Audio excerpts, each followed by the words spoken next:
And so it talks about here that I was selected to claim a brand new box of chocolates. All I have to do is just click here and enter some information. So let's go ahead and do it together. So I'm going to click it. It's going to take me to a website where I can enter some information so I can get my free chocolate, right? So I'm just going to click off of that. I don't need notifications. It says, Dear customer, congratulations. We would like to offer you a unique opportunity to receive a brand new box of chocolates. To claim, simply take this short survey about your experience. Your opinion is very valuable. Click OK to begin. So click OK. Now, a couple things here that I want to look at. So today is February 22nd, right? Notice down here, the offer expires in 6 minutes, guys. So I only have 6 minutes to do this. I feel a little pressure. I feel a little bit like I was going to maybe call somebody and tell them like, hey, do you want one? I can send you the email. But now I'm feeling a little bit of pressure like, oh, I only have 5 minutes and 45 seconds to do this. So let me just go ahead and take the survey. I'll maybe call somebody else afterwards. And it does say this survey offer expires today, February 22nd, in 5.5 minutes, right? And then I can also, just for legitimacy reasons, if you're a little concerned about this maybe being weird, it does show some recent comments by different people down here who received their box of chocolates, Claire and Sophia, Jacob, etc. Right? So you got several people here just kind of vouching for it being a good experience. So I'm going to go ahead and take the survey. My clock is still ticking down here. How often do you shop with us? I actually never shop with them, but I'm going to just go ahead and just tell them something. So I'll say once a month. Overall, how satisfied are you with your shopping experience with us? Let's say very satisfied. How likely are you to recommend us to a friend or a family? Somewhat likely. Have you ever participated in our survey reward program? No. And then how would you rate the prices at Godiva overall? I would say that they're too expensive. They may not like that. How likely are you to shop online at Godiva again in the future? Very unlikely. And do you buy gifts? No. And then it says, please select your gender to better match your rewards. Male. So then it calculates here, it's answer submitted, is checking my internet protocol address, so my IP address, and then it says products available in stock. So this is where it's like, oh man, I need to hurry up. So I only have 3 minutes and 58 seconds now. It's counting me down. The product is free, it looks like, so it's a value of $119. So because you help provide extremely valuable information, you may now choose some of the following exclusive rewards. And then it says there's only actually one left in stock, but there's 180 people looking at it right now, but there's only one left in stock. And then the offer expires in 3 minutes. So I'm going to go ahead and hit claim now so I can get that. And what does it say? Congratulations, you've reserved your chocolate box exclusively for you. How to claim it? Fill in the shipping address, pay shipping costs to receive your offer, and your offer will be delivered in 5 to 7 days. Right. So these two particular ones, I'm a little bit like, I'm not sure about that, but it says fill in your shipping address and pay your shipping cost. Let's hit continue. Opens up another window. Now it says 5 are in stock. I'm not sure about that. That's a little weird. But it wants my information here. And then I'm going to stop here actually. Oh, by the way, look at my clock changed. It's now 5 minutes and 45 seconds, but this one's 2 minutes and 45 seconds. So I'm going to just stop right there for a second. How'd you guys feel about that experience? Does this feel like it was legit? Oh, Let's No? go. Why do you guys think that? Let's talk about it because this is what we're talking about today. Mm. And what clued you that it was a scam? you've never shopped with them before, you don't know them. Yep, that's They that's want your that's one address part. and ship for you. Maybe there's something they want from your card, from your credit card in your details. Mhm. You Mhm. didn't ask to be put in a survey. Right, exactly. So first of all, I don't know them. I did not necessarily. I've never bought anything from them. Going back to the email, let's look at this. When I first It's clicked, free. it just says you have been chosen. It's not personalized. They never mention my name. It's always Mm-hmm. you have been chosen. Congratulations to you. Like and so that's always a little bit suspicious also. Um and so if we go back over here, see this clock is ticking down. That's always a clue also, right? Scammers are always going to make you feel pressure that you have to do it now to get the deal. That's Mm-hmm. always going to be the case, right? It's always going to be, and it's not going to be days. It's not even going to be weeks or anything. It's always going to be like a few minutes. And they want you to put in your information before you have a chance to think about it. That's their goal, is to get you to put your information. But look at what they ask for. Fill in your shipping address. So what does it take to buy something online using your credit card? It takes a couple things. What does someone need to use your credit card online to buy something? What do they Your need? address, your They need your credit address, card, your your credit card name, number, Your your credit name, number. expiry Mm-hmm. date, and what are they asking for here? CIV, Hey, CCVR. we're going to give you a free product, but we need your address and we need you Address. to Yeah. Mm-hmm. pay for shipping. But when you put in your credit card to pay for shipping, now they have your credit card. This is how people steal people's credit cards all day. And then next thing you know, right, you thought you were getting a free product and you're just going to pay for shipping, but next thing you know, there's $1,000 charge to your card. Somebody bought an Apple laptop for $1,000 and they rush shipped it because they hope that you don't figure it out before, so they can get a free product. By the way, let's watch this expire here. So we see the offer is expiring in 5 seconds. What do you think is going to happen when it expires? Nothing. It The starts site over. goes off here. It started over. Okay. So I just laugh at these things because, but these get people. These get people all the time. They again right here. What is this an attempt to do? There's only one left in stock, and 180 people are looking at it. What does that mentally do to you if you think that this is a great deal and you want it? Put pressure on you to It quickly pressure make on you. the commitment. Hmm. It's the technical term for it is social engineering. Social engineering is when people use tactics to make you feel emotions to sway you to do something that you normally would not do. Social engineering. You'll hear about it all the time. And so, yeah, there's so many tactics here, right? The time, there's only Mm. one left in stock. It's free. All you have to do is pay for shipping. So they've used all the tactics here to try and figure out what's going on and try to get your information. The last thing I'll show you here, and then we'll get into our lesson plan and we'll look at a couple more of these scenarios, is and this is advanced, so I'm going to go a little bit slow, but up here is the website that we're at, right? nasselbind.cfd. Okay.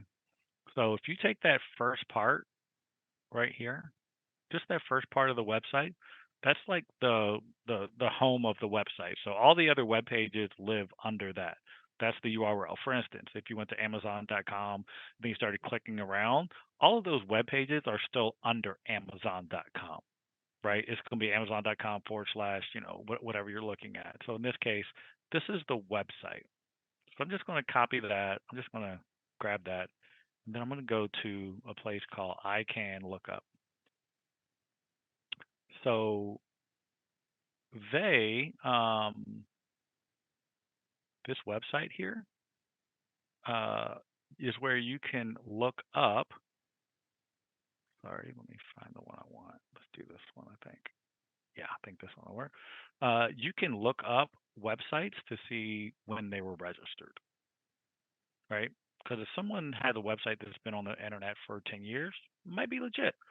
Probably is. If it's been on the internet for a week or two, and now they're sending you an email asking for your information, I would be extremely suspect of that. So the website here is icanorg.search. I'll put it in the chat for you guys.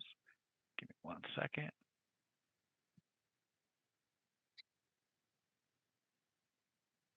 Okay. And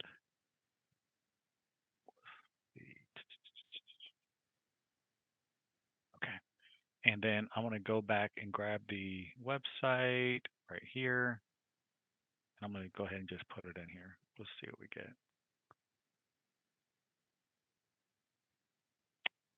Let's see.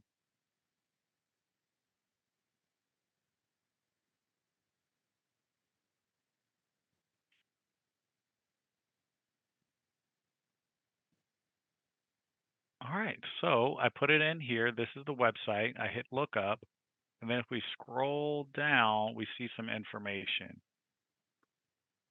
When was this website created? What does that say? You know, see that? What's today's? 13th of The this 13th. What's today's year, date? of What's today's February date? this Mm-hmm. year. Yeah, so it was created 9 days ago. Would you trust a website that's asking for your shipping address and credit card and it was created 9 days ago? No. No. No. Okay, so if you guys ever feel like something is suspicious, you can always come check here at this website. I put it in the chat, and you can check and see how old it is. Let's check another website. Let's check one that we know. Let's check HomeDepot.com. Let's see when they registered. 1992, right? That's more trusted.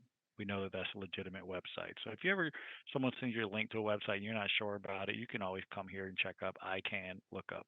So they monitor website registrations and things like that. So just want to share that little tool with you guys real quick. So okay.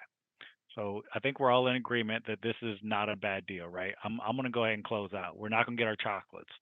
Everyone good? Mm. We're all in agreement? Yeah. Okay. Mm. But All right. Sounds good.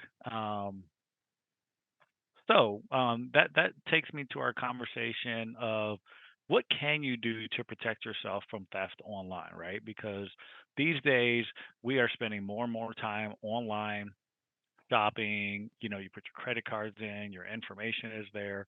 One of the bad things about the internet is once your information is out there, it's very hard to get it off the internet.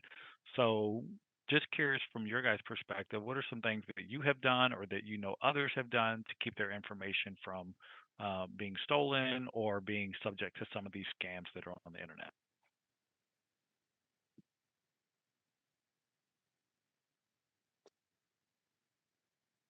Anybody got any thoughts of things you can do to protect yourself? Never save your information in the computer. Okay. If you're on a private computer at home and you have a password to get onto your laptop, do you think it'd be okay? Or would you still not save that information? So, for instance, my laptop, I have to put my fingerprint on it to get into my laptop. So, even if someone stole my laptop, if they don't have my fingerprint, it's pretty much useless. It's a paperweight, right? And so if you're on a public device, for sure, I would not put any information on a public computer. So if you're going to the library, even if you're coming to Mission Africa, our computers at Mission Africa, people come and go and they use them all the time, different people. No one owns those computers there. And so you don't want to put any personal information into those computers. You don't want to save your passwords because all of that is going to make it subject to it getting into the wrong hands, right? So I like that one. I lock my card. You lock your card. Mhm. hmm So when you're not using it, you lock your cards so other people Mhm. can't use it. That's good. Yeah, you can do that through the banking apps. All the big banks allow you to do that. Just go in. You can go to your settings and change your card settings to lock them so that no one can use it. hmm Yep. Okay. All right, so let's talk about a couple other things here. So, a couple other things we're going to talk about is we're going to identify when your device also could be infected with a virus. So, on your phones, not so much. You don't get viruses on our phones. But if you have a laptop or a desktop computer, one that you use all the time is connected to the internet, there is a risk that you could be exposed to a virus. And so, we'll talk about what that is. And then we're also going to talk about identifying email that could hurt you, just like we started with at our chat, and how people use emails and what we call phishing scams. Phishing with the PH, by the way. right? But it's just like the real fishing, right? Where you cast a hook and a worm, put a little bait on there, and you throw it into the ocean and you try and catch a fish.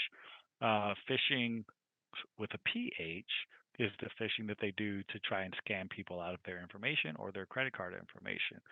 So the first thing I want to talk about is a virus.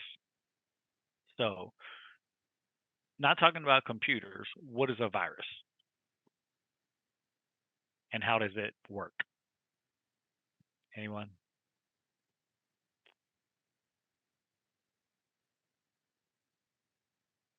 First of all, how do you catch a virus? Do you get it from another person that was infected? Hmm. Yeah, Mm-hmm. Right, yeah, Yeah. right. Like yeah. if you Yes, it catch a can. cold Yeah, or you catch the it's a flu, virus. you were probably around Mm, someone that had it. Mm-hmm. There was Mm-hmm. some type of contact. They coughed. mm, They didn't cover their nose or their mouth, which before the pandemic that was allowed. Not allowed to cough anymore in public, right? You gotta cover up. Remember during COVID when we used to be afraid to yeah, sneeze good because covered, yeah. everyone would look at you like, "Why are you here?" And you Mm, just sneezed. I can't believe it. So rude.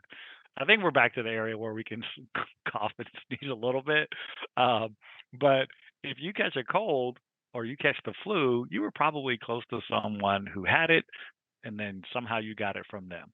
Well, a computer virus works very similar. A computer virus, you normally going to get it from another computer. So someone either sends it to you as a download, so you download it and you trust it. Maybe you think someone sent you a picture, so you download it to your computer and you're thinking, oh, I want to see this cute picture, but you end up downloading a virus and then it infects your computer. So that's one thing that can happen. And there's other ways to get viruses, but they always come from someone else that had it and then they gave it to your computer. And so how does it get it? Is normally again through downloading. Downloading music used to be really popular. Anybody remember when downloading music was popular on like what was it called? Napster?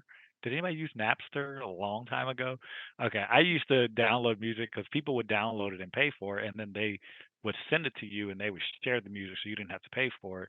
But I got a lot of viruses on my computer when I was a young person because I trusted everyone. And so that's one way that you get viruses. A bad website can also give your computer a virus, right? So bad websites want to give your computer a virus because they are intended to steal your information from your computer, or it'll just put a lot of ads on your computer, like these pop. Anybody ever had those pop up ads and they just continuously pop up. You click them and they go away, they pop up. You click them, they go away, they pop up. That's a virus on your computer that somehow got on your computer, either from a bad website or from a download. So, what can we do to prevent getting these? There's a couple things, right? So, you can download anti malware or antivirus software for your computer. One of the big makers of antivirus software, you may have heard of them, is called McAfee. Let me go to their website here. Let me see. Antivirus. Let me share my screen.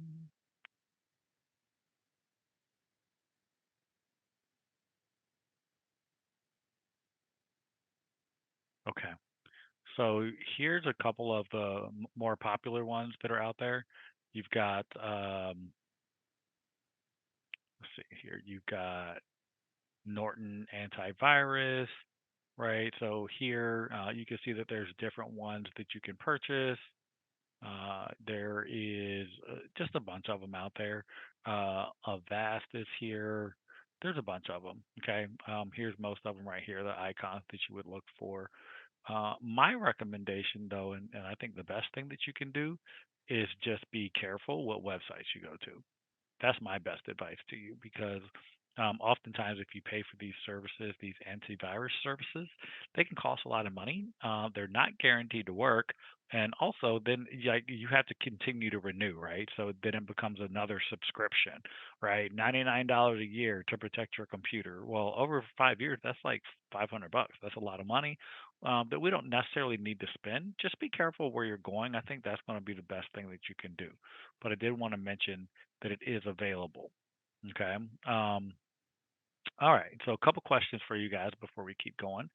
So, what do you call something that can hurt your computer? You normally get it through a download or from going to a bad website. Virus. A virus, right? Virus. Mm-hmm. So next time someone says they got a virus, now you have to ask a clarifying question. Do you mean your computer got a virus, or do you mean you're sick? COVID. Right? Or do you have COVID? Right? There's two different viruses out there. Let's see, what software can protect your computer? What is it called? We just touched on that a little bit. McAfee. Yeah, exactly, exactly. Okay, so that's just at a high level what antivirus and malware can do. By the way, another name for that viruses is sometimes used is called malware. So M-A-L ware, W-A-R-E. Malware is malicious software, right? So software is the things that make your computer work, right? So like on my phone here, you see all those apps on my phone, right? I have a lot of apps on my phone. An application is another word for software. So every app on your phone is software that someone developed.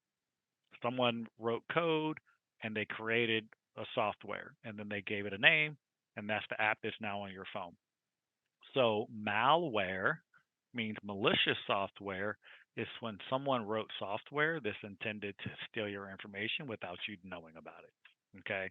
So malware and virus, sometimes you'll hear those two words interchanged. So I did want to just make sure I covered that.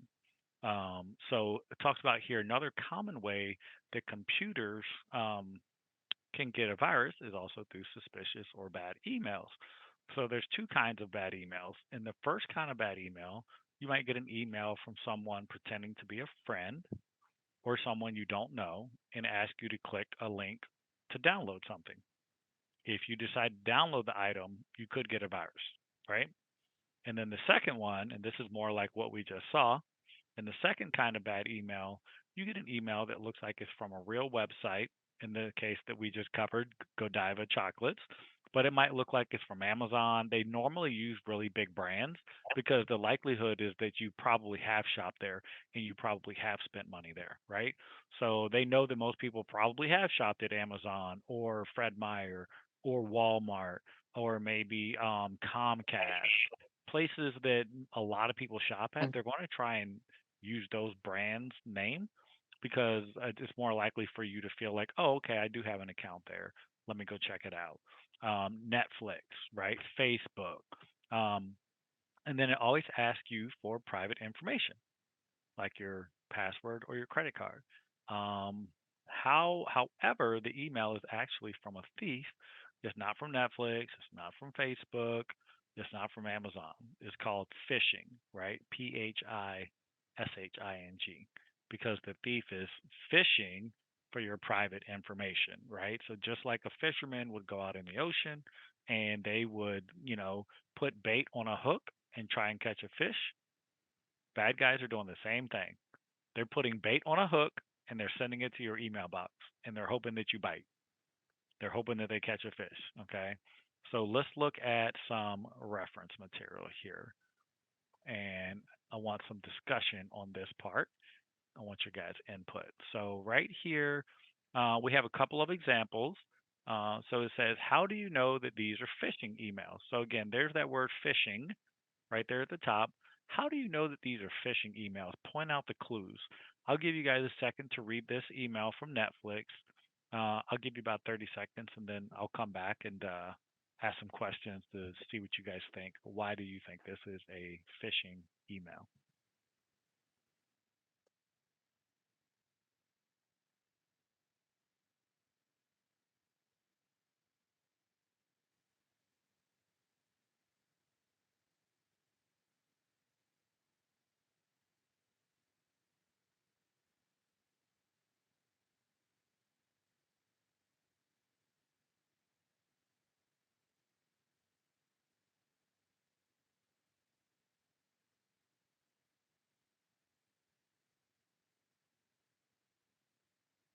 All right. What do you guys think? Anybody have any thoughts? on why this is a suspicious email?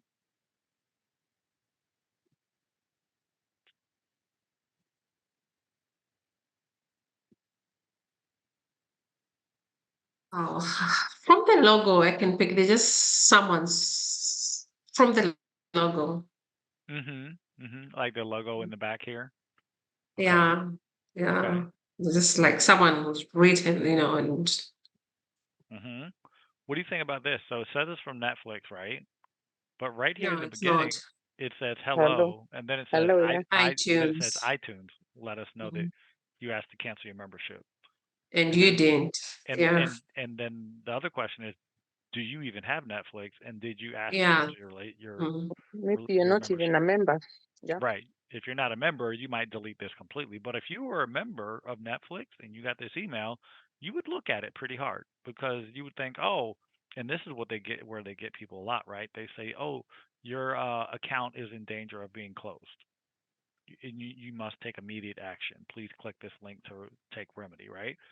So, okay. Let's look at this one. This one's got a few clues. I think this one's a little bit easier. So, again, big brand, right? Bank of America. Mhm. Most of us on the call may, in one way or another, have a relationship with Bank of America. So I'll give you guys a second to read that one and get some input.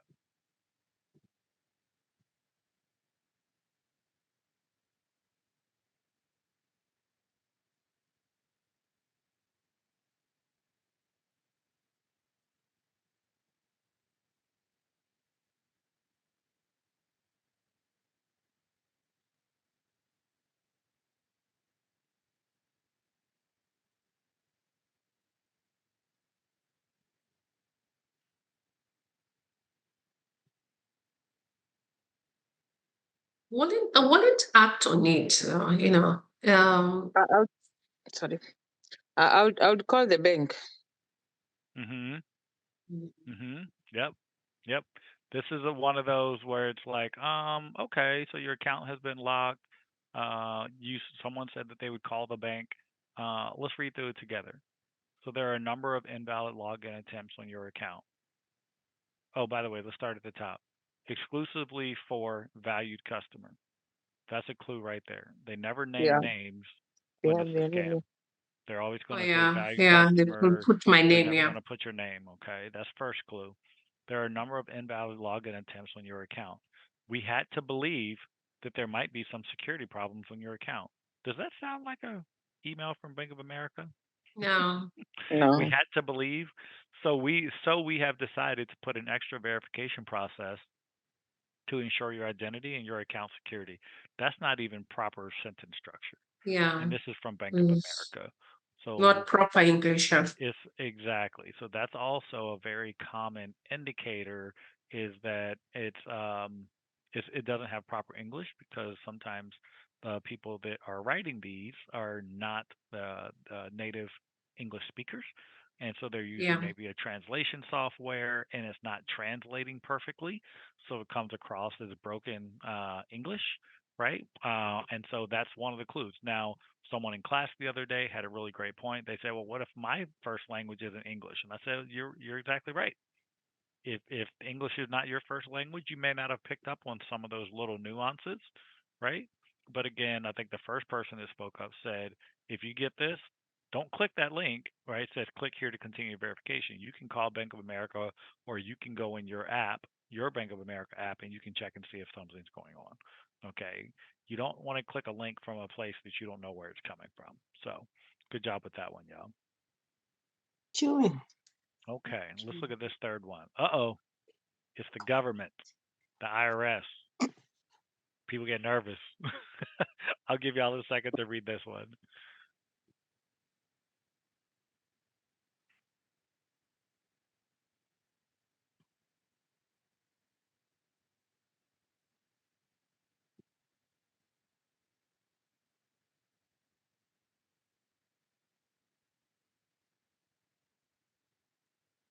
Has IRS filed tax refund? So here they are. Let's see what they're doing here. One second. So, yeah, so IRS handles all the tax refunds. for the federal government, right? So when you're paying your federal taxes, the Internal Revenue Service handles those. Do we see anything suspicious about this email? The email is not addressed in my name, and I guess the IRS, they have my name if I'm a taxpayer. Exactly, dear Mhm. taxpayer, right? So, dear taxpayer, that's one clue. Let's go up to the It's title. missing, yeah. What about the title here? It says Missing, yeah. the name of the email Identity is verification services. lowercase. It's lowercase IRS, Oh, right? yeah. Mm-hmm. When Mm-hmm. we're referring to a agency and we're using an acronym, it's always capitalized, right? Again, a little nuance, but that's a clue. It's from lowercase IRS. That doesn't seem right. Okay. Then it says we've noticed your account information is missing or incorrect. We need to verify your account information on file to file your tax return. Please follow the link and verify. Okay. So again, another one of those little ones where it's like, again, you can just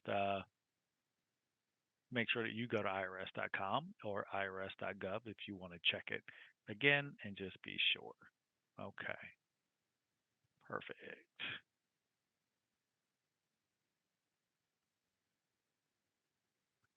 All right, so what are some of the things that we just discussed that are clues to a suspicious email? Anybody want to name one? We just talked about a few of them. I just want to recap though. What was The the first one we website. talked about? The website might be suspicious. Yep. Mm-hmm. Um, is it going to be addressed to you? To you, yeah. Yeah. It's never addressed to you. It's dear most valuable customer of ours. We've been looking for you our whole life, right? So they're gonna make you feel Dear real good, right? taxpayer. We have missed you. You're our number one customer, but we forgot your name. So we're just gonna. It's like when you see somebody that knows your name. Tell me that I'm not the only one. When you see somebody that knows your name, they say, "Hey Sharon, how are you?" And you say, "Hey buddy, how are you?" Because you forgot their name, right? We've all been there.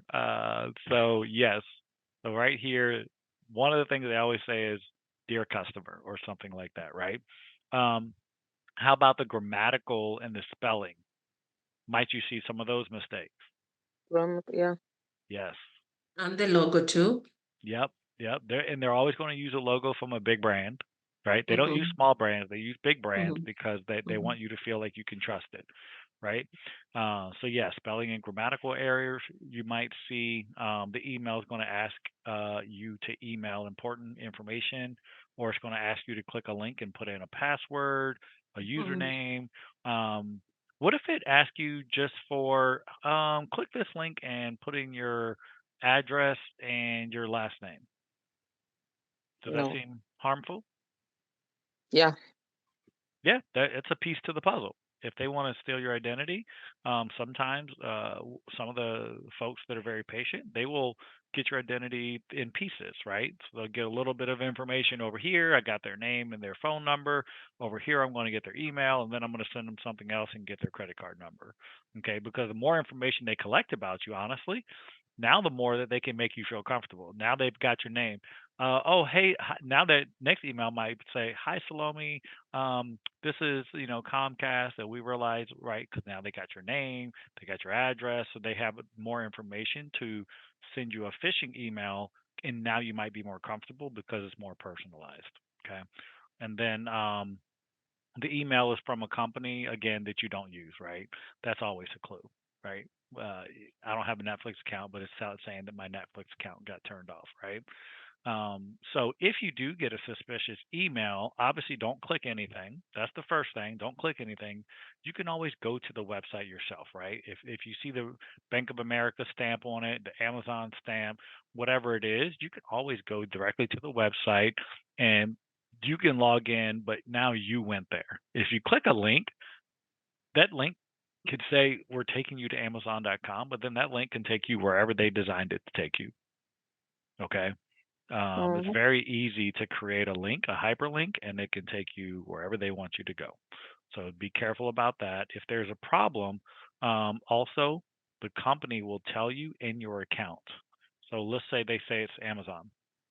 You know you have an Amazon account, but you're a little suspicious of the email. When you go log into your Amazon account, it's going to pop up immediately and say, "Hey, we recognize that someone tried to get into your account. Please put in your email address, and we're going to send a text to you on your phone." Now that's more legitimate, right? You didn't give them your phone number. Amazon already has your phone number because you set it up and you linked it to your account, right? So you're the only person now that can reset your password because someone would have to have your phone to get that code to reset the password. So that's what we call MFA, or two-factor authentication, or multi-factor authentication. That is a term that we use, right? When you go reset your password, and or you get an email and maybe someone did try to get into your account and it'll ask you to reset your password. Normally, it's going to say, "Hey, we recognize someone tried to get into your account. We're going to send you a code on your phone." And then it's going to instruct you to go to Amazon.com and put in that code that you received, right? So again, Mm. Amazon's not going to send you a link. They're going to tell you to go to Amazon.com. They're not going to send you a link. You go to Amazon.com, sign in, and you'll get to where you need to be. Okay. Little nuance there, but it's an important one. Okay. All right. Let's look at some more emails together. We're really going to drive this one home today because this is important, because this happens a lot. And I want to really drive home the point of what is suspicious and what is not. So we're going to look at a couple more examples here. Okay. Example number 1. So this one is from Jose Salvador. Let me make my screen a little bigger so y'all can see. Okay.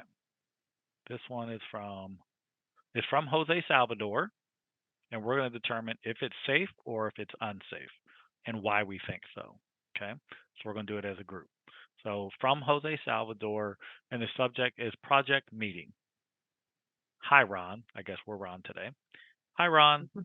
I was wondering, what time can we meet to discuss next week's project? I'm free Tuesday and Wednesday. Jose. What do we think? It's genuine. Think it's okay? Yeah, I think it's safe. Mm-hmm.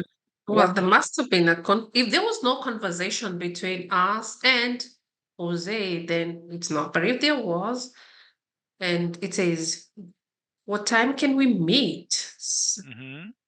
Mm-hmm. um, to discuss the week's project?" So, I mean, there must be something. There must be an event. There must be a project with some work Mm-hmm. that's to be So done. I think I agree So, with you guys. I think this one's fine, right? I think that assuming that you already had a relationship with Jose, now he's sending you an email to confirm when you guys can get together and discuss the project. I think this one's fine. Mhm. Okay, let's look at number 2. All right, this one's from facebookteam.com, and urgent account lock security breach. Dear Facebook user, we have received notification that someone is trying to hack your account. Please reply to this email at customerservice@facebookteam.com with your username and password in order to secure your account. Thank you, Facebook. All right, y'all. There's a lot of problems here. Who wants to call out one? reported on my behalf, you know, That's not. yeah, I will report if it's my issue. So we Okay. have received notification that someone is trying to, to, if I did, then someone is doing on my behalf. So Uh-huh. Uh-huh. Facebook Uh, user again. yeah, so they use Facebook to make you feel comfortable, right? Mhm, Yep. mhm. How about this? Is that a real word? No, Someone is it's trying to hack incorrect. your account. No. How about this? Yeah. Please. I didn't notice No. that Yeah, it's little again. nuances. It's little things, right? Like Yeah, please yeah, is it's easy to PLEASE, miss out on this. right? Yeah, double Oh, E. why is this N capitalized? Capital. Yeah. It's We have not received good these people make notification. these small mistakes, I don't think you can really get away with a lot because they always make a mistake. They're not bright. They but try but to di- cover but up in every way, but somehow they'll just yeah, make a little silly mistake somewhere. But did you notice it the first time we read it? Okay, no, I didn't. No, you No, didn't. no. Exactly, and that's the point. The Because please. I because got the your notification, brain it's supposed your to be brain knows that active they're and all. saying please and that they're saying your brain is interpreting what Yeah, you're I reading, know, I but know. you miss these little nuances, right? Yeah, And obviously we know here, right? They're asking for yeah, your yeah. username and your They of password, course want such right? details. Hmm. It's always suspicious when someone asks for your password and your username Right. now. And then, of course, Yeah. Facebook user, right? They're not calling you by your name. Up here, they called you Ron, right? Mhm, Down here mhm. on this Mm, number two, Facebook user, right? Facebook So, user. yeah, there's another clue. Yeah, that one had all kinds of red flags going off in my head, right? All the alarms were going off on that one. All right. Number three, from Amazon, subject, your credit card did not work. So let's say you bought an order and credit card didn't work for something reason you put in the wrong expiration date. I've done that before. And it said, Dear Rosanna, your last order was not processed because your credit card was expired. Please visit Amazon.com to update your credit card in order to process your order. Thank you from Amazon.com. What do we think? Yeah, that's a genuine one. Yeah, that one sounds good, right? They're not asking you to Yeah. click a link to go to Amazon.com. They're telling you to Mhm, visit it. mm. They told you what the problem was, but there's no links in here trying to take you anywhere. They're not trying to email you or have you email your information. They're just letting you know what happened with your order, and please go on and update that information. Okay. Eric, hold Number, on. Sorry. Let yeah. me take you back a little bit. No. Well, they have this subject is your credit card did not work. Hmm. You can write that, or they'll write something like, you know, it didn't go.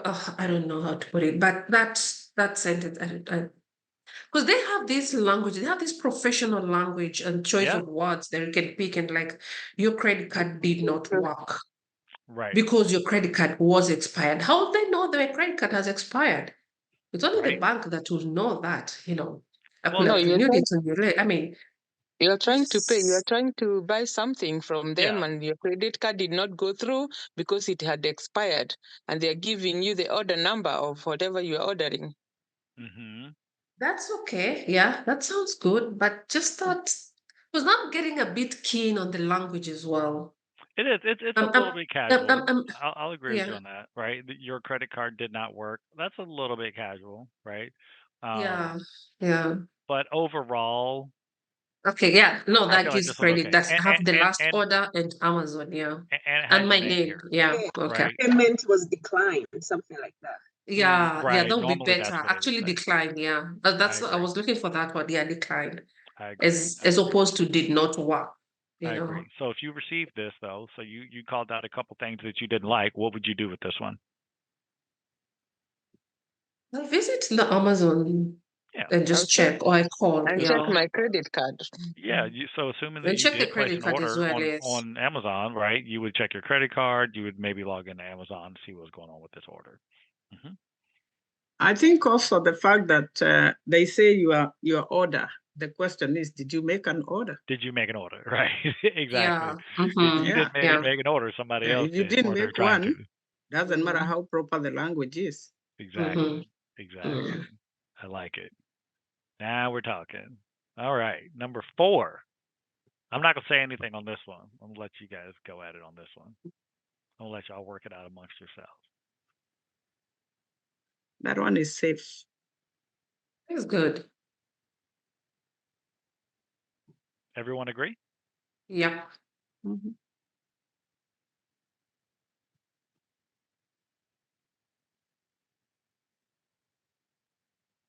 Okay.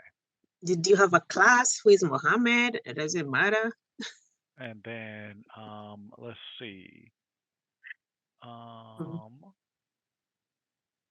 and then what's our last one here? Number five? Is that where we're at? Yeah, number five. So from US Bank, subject, your account has been locked.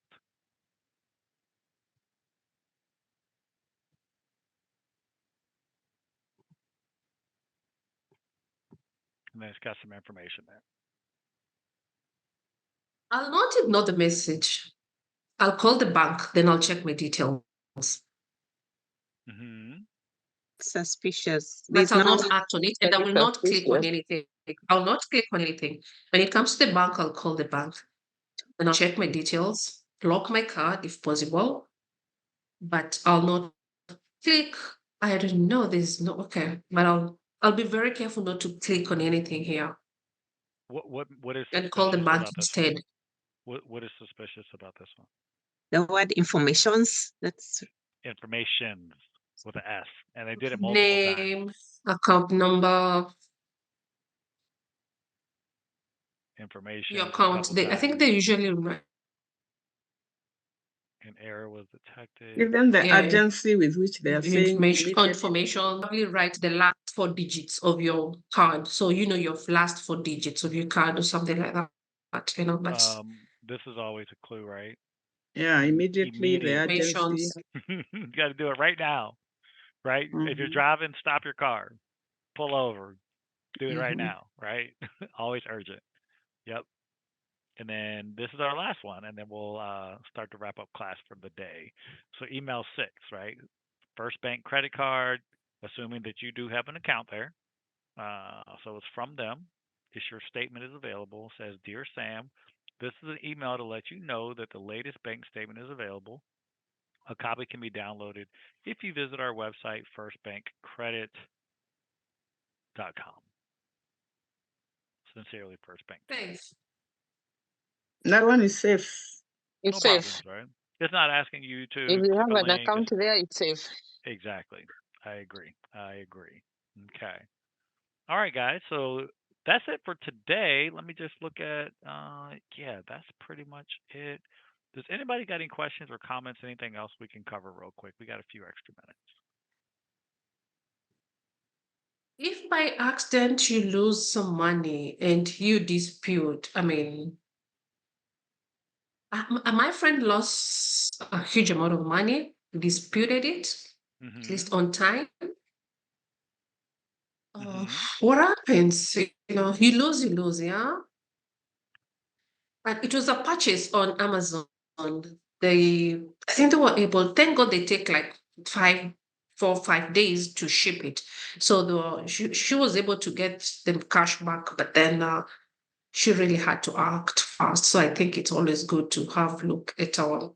accounts, especially the online banking ones, in a while and see if there's anything, because the hackers really all they want is just money from your bank and all, and they'll do anything to just get uh, Mm-hmm. Mm-hmm. that Yep. out. Yeah. Yeah, if you ever do have something hit your credit card that you did not do, there's a couple things, right? So the first thing you always want to do is call the bank and have the card, all the payments stopped, right? And you want to report what's going on, and normally they will ask you to verify what was the last purchase that you did on the card. So they'll normally read you off the last 5 or 10 transactions and have you say, no, that wasn't me, no, that wasn't me, no, that wasn't me. Gas at Costco, yes, that was me. So it gives them the point of compromise to show which transactions you're disputing. And then, of course, normally they will close that card and they will send you a new one.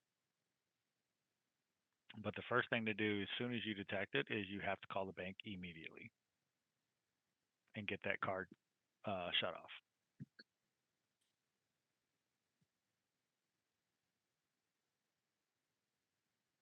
Okay.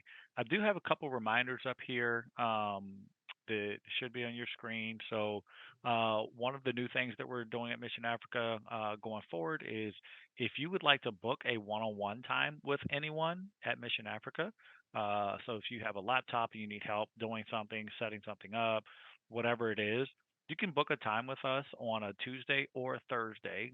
You can just walk into the office. We have our office hours there and you can reserve a time, a 30-minute slot, a 45 or 60-minute slot, to come in and have someone just sit down with you and help you with what you got going on. So you can do that right here using your phone. Actually, these QR codes that you see.